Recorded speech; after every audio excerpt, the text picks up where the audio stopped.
Well, we're getting somewhere, I guess. I'm gonna be honest, this vlog series is getting harder to create as I go along because I've been practicing, plenty of the things that I talked about in episode 2, but I didn't fully realize how lame that material is for YouTube content, because that's the reality of practice, right? It's ugly, it's slow, it's boring, it's super repetitive, and kind of the exact opposite of what I hope my YouTube videos are. But we are due for an update, so let me bring you guys up to speed on my double bass adventure. So, in trying to get the Demon XR pedals dialed in, you guys left tons of great suggestions in the last episode, and one of the last things that I was experimenting with was adding these beater weights. And as I explained in episode 2, it was just too much weight. It made my feet feel like they were underwater. But a few of you guys reminded me that you can just as easily create a weighted feeling to the beaters by raising the beaters. So I did that, and sure enough, this was a way better approach. Only took about a 1/4 inch of lift on the beaters, and they had a much more weighty feel. Definitely something that I was overthinking, so appreciate the help, got those dialed in. Then I moved on to adjusting the angles of the beaters. So right out of the box, the Demon beaters sit very close to the drum head, meaning they don't return back very far towards your shin. And I'm guessing that this is optimized for speed because a shorter range of travel would just take less time. But I am so far from speed metal tempos that the pedal's feel is just a bigger priority for me right now. Changing the beater angle on the Demons was super easy, and it also immediately impacted the feeling of the pedal more than I expected. I had to adjust this one several times to get it perfect. The pedal probably came off the kit like 4 or 5 times, but it is definitely much more comfortable now.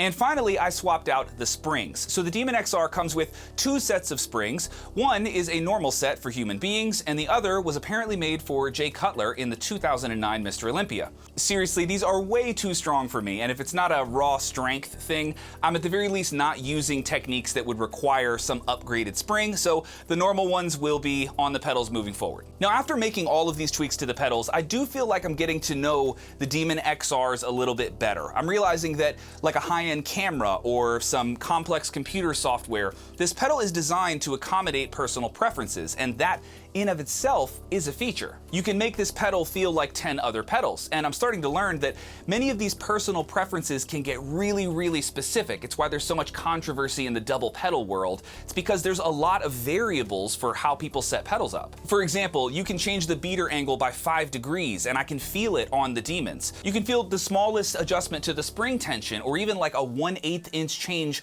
to the beater height. All of these are really, really noticeable, so it's a very sensitive pedal. Now, the irony is, I don't know what my personal preferences are when it comes to high-end direct drive pedals. It's like if someone asked, hey bro, what kind of settings do you like on your Ferrari? Like, I don't know, man, I drive a Tacoma. So in some ways, I feel really lucky to have a pedal that is so capable of being customized. And in other ways, I feel like I'm in way over my head because I don't know where the battle with this pedal ends and the battle with my own technique begins. So question for you, is chasing a chain drive feel on a direct drive pedal just totally a lost cause?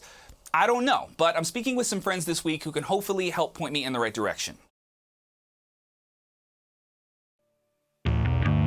Now here's where this gets really interesting. I have a deadline for this series. In mid-December, less than 2 months from now, I'll be heading to Nashville to record a few performance videos for Meinl. One of the songs that I'll be recording is a brand new track that I'm writing with Nick DePiro, and it features tons of double bass parts that I'm currently writing and learning. It will definitely function as the final project to this series. But with a timeline of less than 2 months, I have to be really cautious about how much time I spend focused on the pedals themselves. 2 months is not enough time to relearn any foot techniques, and at this stage I really just need to be focused on my playing and my performance and not really the gear. Now, all this to say, none of this is the Demon's fault. It's a masterpiece of a pedal that inspired this entire project, but it's more so that I'm battling 20+ years of habits with my right foot on a chain drive, and I'm wondering if I can bypass a lot of the issues that I'm having by just going back to chain. So what do you think? Would switching back to chain drive be the smarter decision here, or should I keep pressing forward with the direct drive Demon? I'm really curious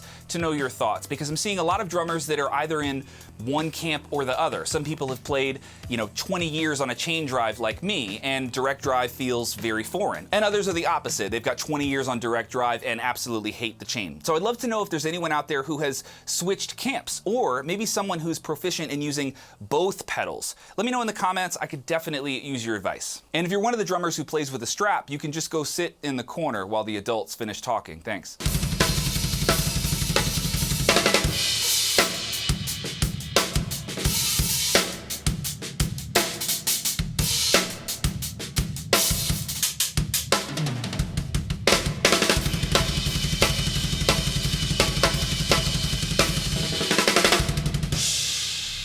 So in practice world, I've been working on all the things that were discussed in episode 2, but I did notice one new problem. When I'm playing double bass drum parts, my brain fully goes into double bass mode. Something about having my left foot off of the hi-hat pedal puts me in this slightly uncomfortable, unnatural frame of mind where I just don't play as fluently as I'd like. So in trying to bridge this gap between double bass mode playing and normal playing, I've been working on switching my left foot from the hats to the double pedal while playing, just going back and forth. Now the thing that inspired me to start working on this was actually just writing drum parts for this upcoming metal song. The drum parts that I wrote require double bass in the choruses, but the verses are much more normal, just a lot of like hi-hat grooves. And it's pretty easy to just switch back and forth between those sections, and subsequently your left foot has a lot of work to do hopping between the pedals.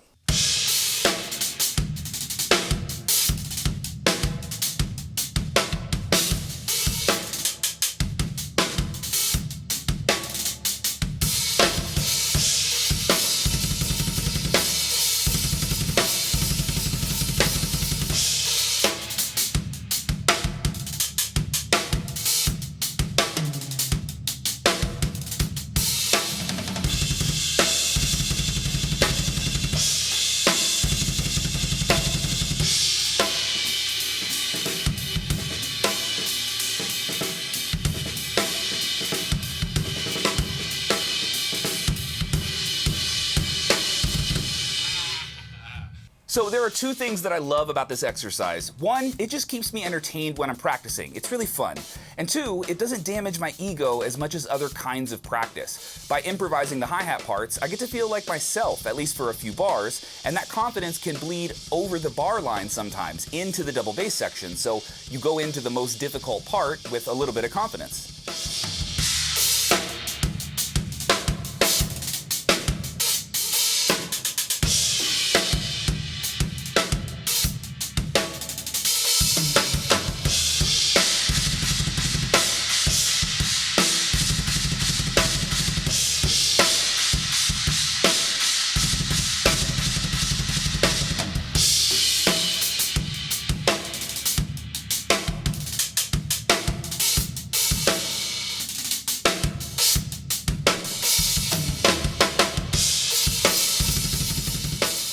For technique on my left foot, I've definitely made an effort to slide my foot a little bit further back down the pedal, and that has helped. Now my left foot still doesn't match my right foot, and you can tell that it's obviously much more rigid than my right foot, but just slightly adjusting that foot placement has definitely helped a bit.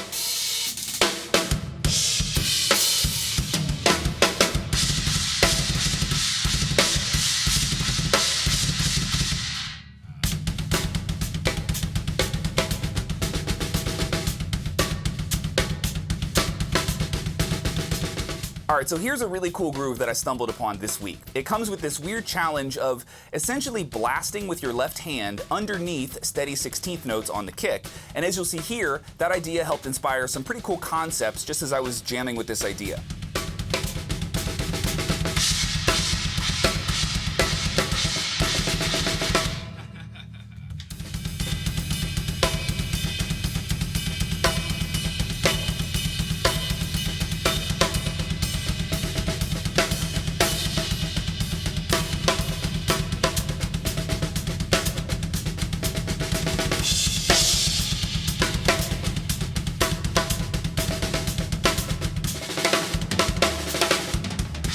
Now I let this clip run a little bit long to show you what's about to happen here. These are my first cleanly recorded triplets on double kick. Finally, that subdivision work paying off.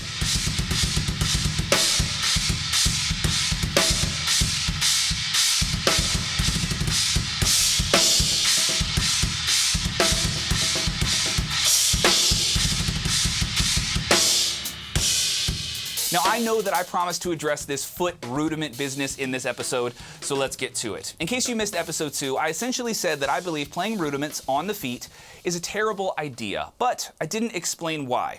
To those of you who have been patiently waiting, thank you, and here's my argument. So I'm gonna ask that you keep two major functions of rudiments in mind with me: dynamics and mobility. Let's talk about dynamics first, because I think this is probably the weaker of my 2 points. So using combinations of singles and doubles, which is what all rudiments are, this allows us to blend together streams of quiet notes, or ghost notes, with individually placed loud notes, or accented notes. For example, if you needed one loud note, then 4 quiet notes, and then another loud note, we would use the 6-stroke roll.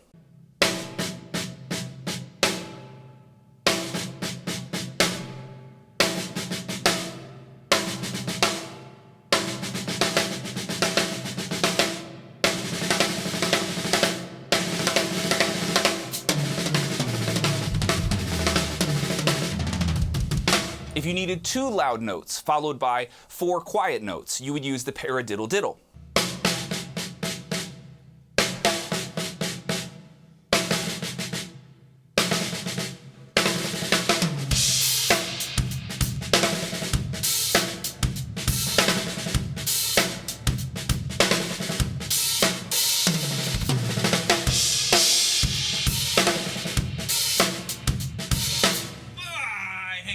So much. I'm so much better at the 6-stroke roll. If you needed 8 quiet notes followed by 1 loud note, you would use the 9-stroke roll.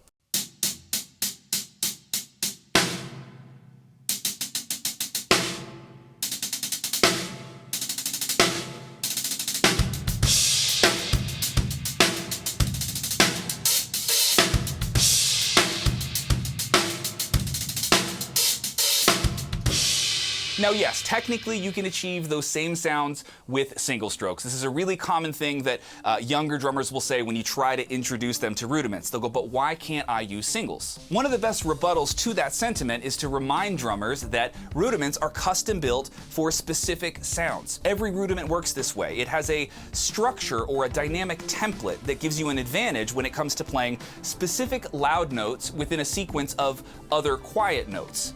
Now hold that thought. The second major function of rudiments is that they allow us to use diddles, or 2 consecutive notes played on the same hand, to buy ourselves time so we can move our non-playing hand to another surface. So for example, when you're moving a paradiddle around the kit, you don't often move the diddles. Those will stay on the snare as ghost notes most of the time.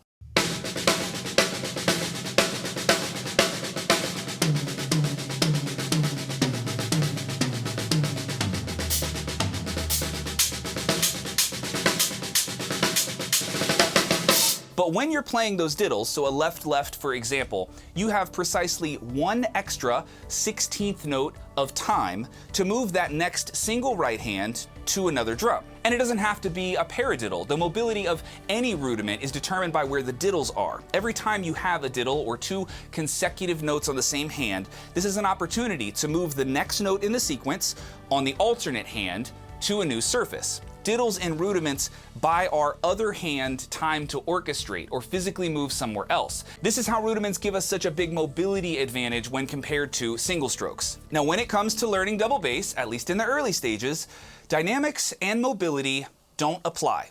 Let me explain.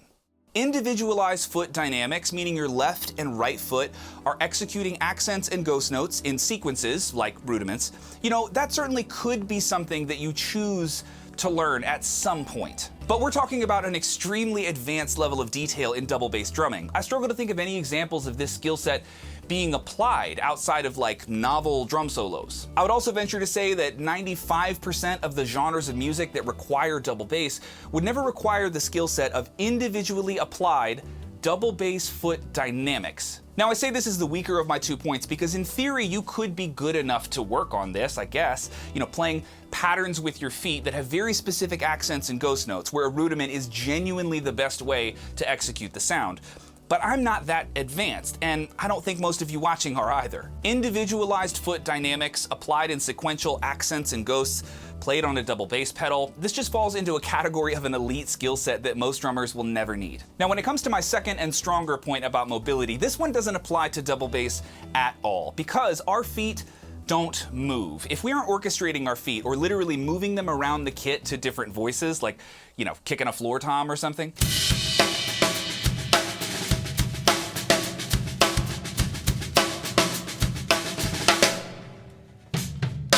then we don't benefit from the extra time that using diddles would buy us. Our feet don't leave the pedals, and for that reason, I can't understand why someone would implement the use of consecutively played diddles on the same foot for the sake of mobility. Your other foot is always free and available to play the next note in the pattern, so designing patterns with diddles in them doesn't provide any physical advantage or benefit. If our feet aren't mobile, then using patterns that create opportunities for mobility doesn't make any sense. So this leads me to the conclusion that the idea of using rudiments on double bass is largely rooted in the notion that doing difficult shit makes you better. And while that is clearly true on its face, I'd argue that the practicality and the functionality of the shit that you're practicing should really be taken into consideration, especially in my case when I have to perform using a double bass pedal less than 2 months from now. Now I can totally get down with the David Goggins mentality if that's where we're coming from. You ain't one motherfucking option. Stay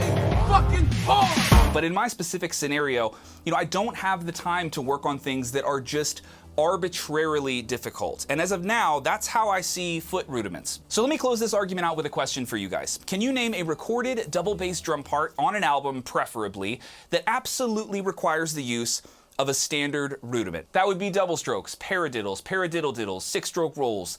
But don't say hertas, because 1, that's a hybrid rudiment, and 2, you can play most variations of the herta using just single strokes. What I'm interested in is the repetitive use of doubles and singles blended together, used in a musical context on double bass. All of this to say, if I'm wrong here, guys, or if I have missed something entirely, I am totally open to hearing that. As I've gotten older, I've learned that the sooner you're willing to raise your hand and say, I'm the fucking idiot who doesn't know anything, the sooner you get to be the guy who actually knows something. Those of you guys who have been watching this channel for a while certainly know that I'm a huge fan of having really deep, long-winded, challenging conversations about things that I believe in. I actually started an entire non-drumming podcast just to have those kinds of conversations. My wife tells me that debating is my favorite sport, and she's probably right, because as much as I love crafting and pitching arguments, I also love hearing good ones. So for all my metal drummers out there, please know that I am not trying to kick your door down and tell you how I think things are supposed to work in metal drumming world. I promise I'm not trying to be disrespectful in that way, but I am genuinely trying to wrap my head around a concept that doesn't make sense to me as a drum teacher. And part of that process of my learning and understanding involves me formulating these arguments and then looking for ways to beat them. So in that way, thank you guys for helping me do that. And that is all I have for you in this one. Thank you so much for watching, guys. Adam here, the Orlando drummer, and I will catch you in the next episode. Later.